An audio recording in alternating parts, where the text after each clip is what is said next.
Mike Napoli now with a golden opportunity for Cleveland to take a little bit of the fight out of the crowd here on the road. A strike to Napoli, who in World Series play is 2 for 6 with a couple of walks, batting just over 200 in the postseason this year. And he, along with Santana, represents the biggest power threat for Terry Francona. 34 home runs during the regular season. Wow, very close at first base, and Lindor is just back. Now, Lindor's a threat to run in. 19 stolen bases, clutches 5 times this season. And Hendricks has a quick move. You can see Lindor took 1/2 step towards second. And that is a bang-bang play. The Cubs are going to have a look at their video replay. Quick tag by Rizzo. Boy, that is close. Rizzo tagged him high on the shoulder, and he didn't get that ball down on his arm prior to getting to the bag. And they're going to challenge it. They're going to look at it, yeah. Maybe difficult for them to, yeah, he's out. Forget about the dirt. That didn't take long at all by the standards of previous replays in this World Series. Ball's overturned and there are 2 gone. So that'll bring up Rajay Davis now, making his first plate appearance. Davis got the Game 1 start against John Lester and is just 1 for 19 in this postseason.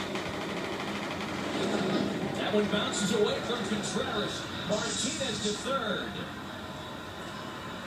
So we have talked about Contreras and his inability to really make these blocks cleanly. That ball got away from him far enough for Martinez to move over to third, and that's going to force the infield in now. 3 balls and a strike to count to Davis. This will be a breaking ball. Nope, it's a fastball. Oh, and a third. Very close.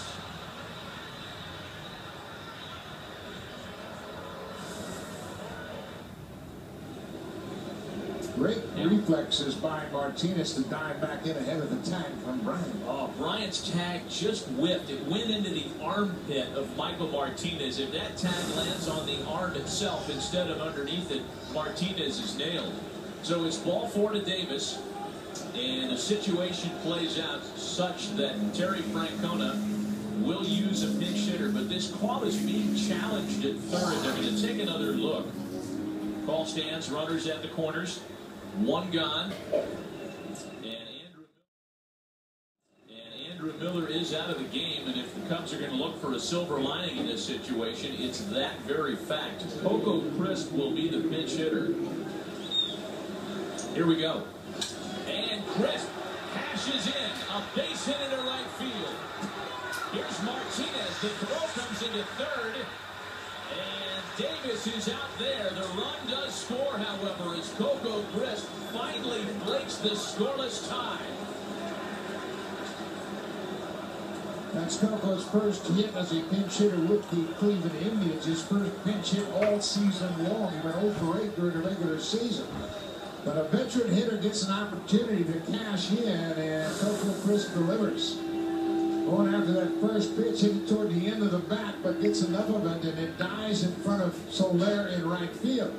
Martinez, unsure, breaks back toward third, but when it drops, he comes into the score. And look at the throw from Soler on the money to nail Rajay Davis, trying to move from first to third.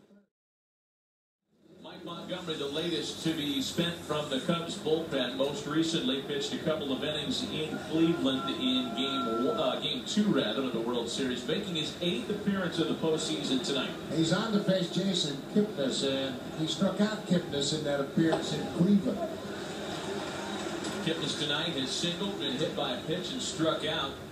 Cleveland has broken through. A pinch hit RBI single by Coco Crisp spells the end of the night for Carl Edwards Jr. and finally nets a run. Kipnis bounces to the first through Rizzo. Baez is there. The throw to first is in time to get him.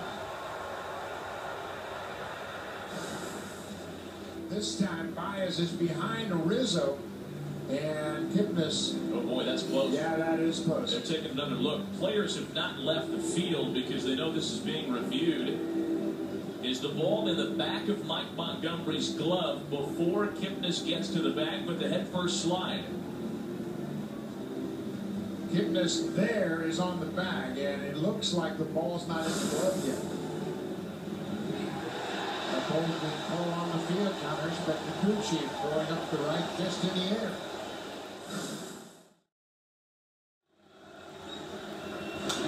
Hayward on the move, and that one's fouled back.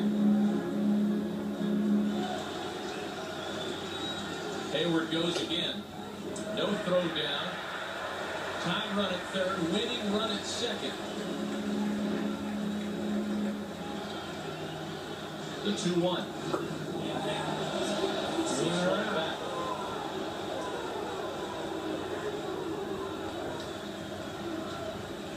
And the Cleveland Indians have taken Game 3 on the road.